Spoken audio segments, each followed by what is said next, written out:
लिखा म्यू से, जो कि कैसा है, कांस्टेंट है। इस कांस्टेंट को यहाँ पर बोला जाता है रिफ्रैक्टिव इंडेक्स। चाहे मैं इनमें से किसी भी रिप्रेजेंटेशन को यूज करूं, वो क्या कहलाएगी, रिफ्रैक्टिव इंडेक्स। अब ये जो रिफ्रैक्टिव इंडेक्स है, इसके बेसिस पर स्पीड ऑफ लाइट चेक की जाती है। हर मीडियम के लिए रिफ्रैक्टिव इंडेक्स एक अलग प्रॉपर्टी है, मतलब ये इनबिल्ट प्रॉपर्टी होती है किसी भी मीडियम की। कोई मीडियम रेयर है, कोई मीडियम डेंसर है। रेयर मीडियम जो होता है उसमें स्पीड ऑफ लाइट ज्यादा होती है। स्पीड ऑफ लाइट कैसी होती है, ज्यादा यानी कि फास्टर। और जो हमारे पास डेंसर मीडियम होता है उसमें स्पीड ऑफ लाइट होती है स्लोअर। तो ये जो स्पीड ऑफ लाइट फास्टर और स्लोअर की हम बात कर रहे हैं, हमें कैसे पता चल पाएगा कि लाइट तेज जा रही है या मंदी जा रही है, या मुझे कैसे पता चल पाएगा उसकी स्पीड देख करके कि वो मीडियम रेयर है या डेंसर मीडियम है। तो मुझे क्या चेक करना होगा उस केस में, रिफ्रैक्टिव इंडेक्स चेक करना होगा। जहां पर स्पीड तेज है, जहां पर स्पीड फास्टर है, वहां रिफ्रैक्टिव इंडेक्स कम होगा। क्या होगा, रिफ्रैक्टिव इंडेक्स कम होगा। जिस जगह पर स्पीड ऑफ लाइट फास्टर है, यानी अगर मैं रेयर मीडियम की बात कर रहा हूं तो उसका रिफ्रैक्टिव इंडेक्स क्या होता है, लेस होता है, उसका रिफ्रैक्टिव इंडेक्स उतना ही कम होता है। और अगर मैं बात कर रहा हूं स्पीड ऑफ लाइट की, जिसमें क्या है, मंदी है, स्पीड ऑफ लाइट किसमें मंदी है, डेंसर मीडियम। इसका मतलब डेंसर मीडियम का रिफ्रैक्टिव इंडेक्स क्या होता है, ज्यादा होता है। तो रिफ्रैक्टिव इंडेक्स जो है वो कहां से आया, सेकंड लॉ ऑफ रिफ्रैक्शन से आया, जिसको हमने या तो एन से रिप्रेजेंट करना है या फिर म्यू से रिप्रेजेंट करना है। कैसी एक वैल्यू होती है, कांस्टेंट वैल्यू होती है। हर मीडियम का एक फिक्स रिफ्रैक्टिव इंडेक्स होता है। तो अभी हम बात कर रहे हैं इसकी रिफ्रैक्टिव इंडेक्स। रिफ्रैक्टिव इंडेक्स बहुत इंपॉर्टेंट डेफिनेशन है, न्यूमेरिकल्स बेस्ड है इसके ऊपर। रिफ्रैक्टिव इंडेक्स होता क्या है, जैसा भी हमने देखा कि ये कहां से मिला, हमें स्नेल्स लॉ से मिला। Sine of angle I divide by sine of angle R equals to क्या था, n1 n2 लिख दिया था मैंने इसको, या फिर इसको हमने लिखा था म्यू, जिसको हमने बोला था रिफ्रैक्टिव इंडेक्स। तो हम इसकी बात करें रिफ्रैक्टिव इंडेक्स क्या है। यहां से हम देख पा रहे हैं कि ये रेशो है एंगल ऑफ इंसिडेंस का और एंगल ऑफ रिफ्रैक्शन का। तो अगर मैं इसकी डेफिनेशन को डिफाइन करूं तो मैं इसको लिख सकता हूं कि it is the ratio, it is the ratio of speed of light in air और वैक्यूम, इन एयर और vacuum to the speed of light in any medium।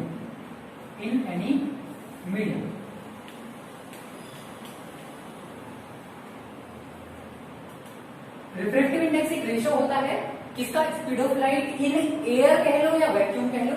मतलब मुझे क्या रखना है, मैं ऊपर रखूंगा हमेशा किसको, speed of light in air को या वैक्यूम को, और इसको डिवाइड करूंगा मैं हमेशा किससे, speed of light in any medium. वो मीडियम कोई भी हो सकता है, लिक्विड हो सकता है, ग्लास हो सकता है, सॉलिड हो सकता है, किसी भी टाइप का एक मीडियम हो सकता है। लाइट क्यों ऐसा क्यों किया हमने, क्योंकि लाइट हमेशा ट्रेवल करेगी from one medium to another medium, या तो वो बेंड्स टुवर्ड द नॉर्मल होगी या bends away from the normal होगी। तो उस केस में रिफ्रैक्टिव इंडेक्स को हमने चेक किया, वो क्या आता है, speed of light in air और वैक्यूम और speed of light in any medium. ठीक है, तो ये मेरे पास एक फॉर्मूला है सीधा सीधा रिफ्रैक्टिव इंडेक्स को कैलकुलेट करने का। अब हर मीडियम का मैंने अभी बताया कि स्पेसिफिक रिफ्रैक्टिव इंडेक्स होता है। ये जो एयर है और वैक्यूम मैंने यहाँ लिखा, ऑलमोस्ट जो लाइट की स्पीड होती है, स्पीड ऑफ लाइट जो होती है, speed of light in air, ये मार्जिनली इक्वल होती है किसके, speed of light in vacuum के, speed of light in vacuum. और ये दोनों को हम कंसीडर हमेशा करके चलते हैं इक्वल टू 3 इंटू 10⁸ मीटर पर सेकेंड। की लाइट की जो स्पीड है वो 3 इंटू 10⁸ मीटर पर सेकेंड है, चाहे वो एयर में चल रही हो या फिर वो वैक्यूम में चल रही हो, ये मार्जिनली इक्वल होते हैं। लेकिन एयर वाला जो स्पीड होती है वो थोड़ी सी लेस होती है इससे, speed of light in vacuum से, इसीलिए हम इसको क्या लिखते हैं, मार्जिनली इक्वल लिखते हैं। यहाँ पर पॉइंट का बहुत छोटा सा डिफरेंस आता है, speed of light in air थोड़ी सी कम रहेगी, बहुत हल्की सी कम रहेगी एज कम्पेयर टू वैक्यूम। आपको क्या करना है, सारे न्यूमेरिकल्स में वैल्यू को यूज करना है हमेशा। क्वेश्चन कैसे आएगा, आपको क्या लगेगा, speed of light in liquid या speed of light in solid, किसी भी मीडियम में स्पीड दे देगा और कहेगा तो इसका रिफ्रैक्टिव इंडेक्स बताओ। हमें क्या लिख करके नहीं देगा, speed of light in air या speed of light in vacuum हमें लिख करके नहीं देगा, केवल एक मीडियम में स्पीड ऑफ लाइट दे देगा, बोलेगा इसका रिफ्रैक्टिव इंडेक्स निकालो। तो हम क्या करेंगे, मान लो सपोज मैंने कहा कि एक लाइट वाटर में ट्रेवल कर रही है, क्या कहा, एक लाइट वाटर में ट्रेवल कर रही है और कितनी स्पीड से कर रही है, 2 इंटू 10⁸ मीटर पर सेकेंड की स्पीड से कर रही है। तो ये कहेगा कि उसका रिफ्रैक्टिव इंडेक्स बताओ लाइट का जिस मीडियम में वो ट्रेवल कर रही है, यानी कि वाटर से जिस मीडियम में वो ट्रेवल करेगी उसका हमें क्या बताना है, रिफ्रैक्टिव इंडेक्स बताना है। तो हम सीधा फॉर्मूला अप्लाई करेंगे ये वाला, speed of light in air और वैक्यूम ऊपर रखना है मुझे, और मीडियम में स्पीड जो है वो नीचे रखनी है। तो वैक्यूम वाली हमें याद होनी चाहिए 3 × 10⁸ मीटर पर सेकेंड, और जो मीडियम में हमें दी हुई है 2 × 10⁸ मीटर पर सेकेंड, उसको नीचे रख देंगे। जो जो डिवाइड होता है उसको कर देंगे, मीटर पर सेकेंड से मीटर पर सेकेंड कर दिया, बचा क्या 3/2, इसको हम लिख सकते हैं 1.5। अब क्योंकि ये भी एक स्पीड थी, ये भी एक स्पीड थी, दोनों सेम डायमेंशन के थे, सेम यूनिट के थे, यहाँ पर कोई भी यूनिट नहीं आई, यानी कि रिफ्रैक्टिव इंडेक्स कैसा होता है, यूनिट लेस होता है, इसकी कोई भी यूनिट नहीं होती। यहाँ से एक रीजन हमें मिल जाता है, अच्छा क्वेश्चन हमें मिल जाता है कि रिफ्रैक्टिव इंडेक्स की यूनिट क्या होती है, तो ये कैसा होता है, यूनिट लेस होता है, क्योंकि दोनों ही क्या है, स्पीड ऑफ लाइट है, और स्पीड ऑफ लाइट जब एक दूसरे को डिवाइड करेंगी तो वो क्या हो जाएगा, यूनिट लेस हो जाएगा। अब बात करेंगे, हर मीडियम की अपनी एक स्पेसिफिक रिफ्रैक्टिव इंडेक्स होती है, फटाफट से स्क्रीनशॉट ले लो, फिर वो मैं लिखवा देता हूं। तो some important value of refractive index of some particular mediums. कैसे, सबसे पहले देखिए, एक आपको याद रखना है हमेशा, सबसे पहले जो होती है हमारे पास होती है एयर, दूसरा मैं यहां ले लेता हूं आइस, तीसरा मैं यहां ले लेता हूं क्या हमारे पास आइस के साथ साथ वाटर, वाटर के बाद मैं यहां ले लेता हूं चौथे नंबर पे, वाटर के साथ क्या ले लेते हैं, अल्कोहल ले लेते हैं, अल्कोहल के बाद हमारे पास आ जाएगी केरोसिन, और केरोसिन के बाद लास्ट में ले लेते हैं यहाँ पे डायमंड। ये 6 मीडियम है जिनके लिए रिफ्रैक्टिव इंडेक्स हम लोगों को याद होना चाहिए और जरूरी है। अगर मैं एयर की बात करता हूं तो उसका रिफ्रैक्टिव इंडेक्स होता है 1.00003, तो इसको हम अप्रोक्सीमेट 1 याद रखते हैं, ठीक है। एयर के लिए रिफ्रैक्टिव इंडेक्स की वैल्यू कितनी होती है, 1.0003 होती है, लेकिन हम इसका अप्रोक्सीमेट 1 लेकर देख सकते हैं। अगर मैं आइस की बात करता हूं तो इसकी होती है 1.31, वाटर की बात करता हूं तो इसकी होती है 1.33, अगर मैं बात करता हूं अल्कोहल की, इसकी होती है 1.36, केरोसिन की होती है 1.44, और डायमंड के लिए हमारे पास होती है 2.42। तो ये कुछ पर्टिकुलर फिक्स वैल्यू है रिफ्रैक्टिव इंडेक्स की, कुछ पर्टिकुलर मीडियम के लिए। अगर किसी क्वेश्चन के अंदर मान लो अभी जो हमने पढ़ा रिफ्रैक्टिव इंडेक्स क्या था, speed of light in air और वैक्यूम था, और divide by speed of light in medium था। अब किसी क्वेश्चन में अगर हमें दोनों चीजें दे रखी हूं, जब दोनों में से, चलो मैं ये कह रहा हूं मुझे रिफ्रैक्टिव इंडेक्स दे रखा हो तो वो मीडियम की स्पीड पूछ लेगा कि मीडियम में लाइट कितनी स्पीड से ट्रेवल करेगा। मान लो सपोज क्वेश्चन आया कि calculate the speed of light in water, क्या बोला उसने, calculate the speed of light in water, question आ गया calculate the speed of light in water. तो वाटर में स्पीड ऑफ लाइट कैसे निकालेंगे, रिफ्रैक्टिव इंडेक्स की हेल्प से निकालेंगे, क्योंकि मुझे एम की वैल्यू पता है, रिफ्रैक्टिव इंडेक्स की वैल्यू पता है, तो फॉर्मूला में अप्लाई कर दो। तो फॉर्मूला क्या है बताओ, फॉर्मूला है न्यू, यानी कि 1.3340 water equals to speed of light in air और वैक्यूम, ये मुझे मालूम है 3 × 10⁸ मीटर पर सेकेंड, ये याद रखनी है हमेशा, क्वेश्चन में गिवन हो या ना हो। और किसमें आ जाएगा यहाँ से, speed of light in medium, light in medium ये मुझे निकालनी है। तो कैसे निकलेगी, मीडियम में स्पीड ऊपर में से 1.3 को नीचे कर देंगे, तो speed in medium equals to 3 × 10⁸ metre पर सेकेंड डिवाइड बाय 1.33। क्या करना है, केवल 1.33 से 3 को डिवाइड करना है। आंसर किसमें आएगा, मीटर पर सेकेंड में। क्यों, क्योंकि हमने क्या निकाली है, स्पीड निकाली है।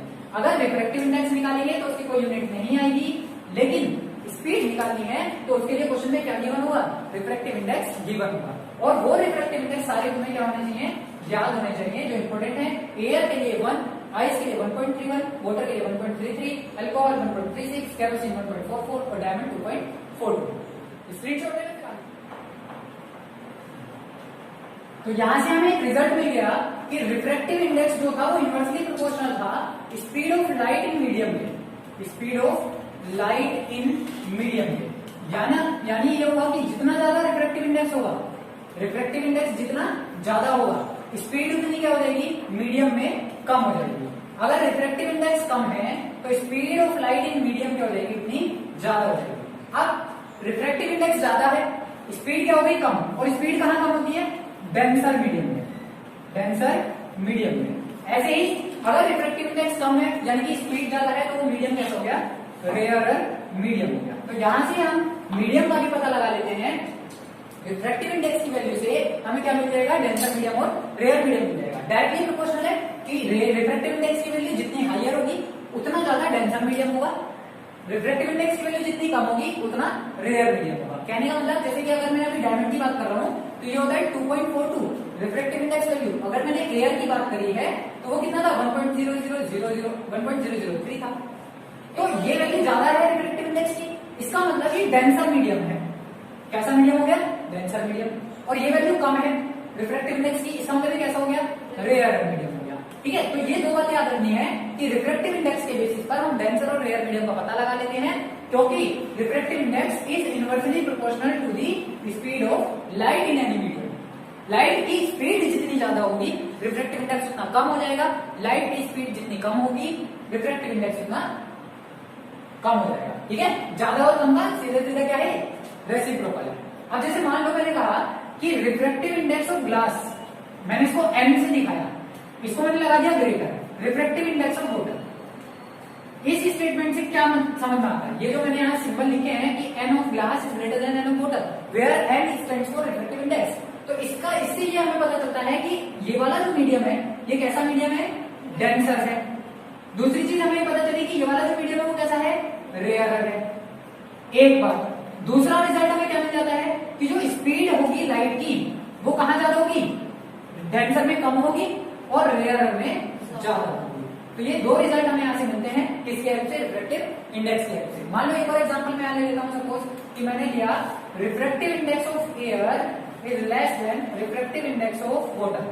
तो इसका क्या मतलब हुआ, इसका मतलब ये हुआ कि ये वाला मीडियम कैसा है, रेयरर है, और ये वाला मीडियम कैसा है, डेंसर है।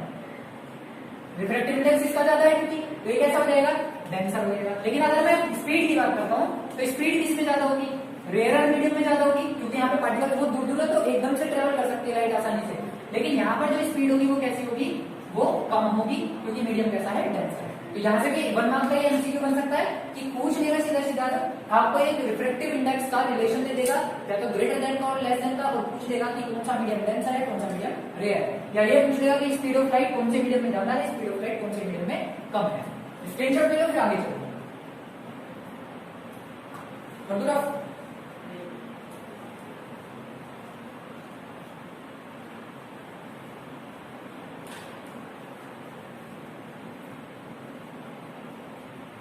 यहां से एक बात और पता चलेगी हमें, क्या कि अगर डेंसर मीडियम है, रिफ्रैक्टिव इंडेक्स ज्यादा है, तो लाइट कहां बेंड होगी, bends away from the normal होगी या बेंड्स टुवर्ड्स दी नॉर्मल होगी।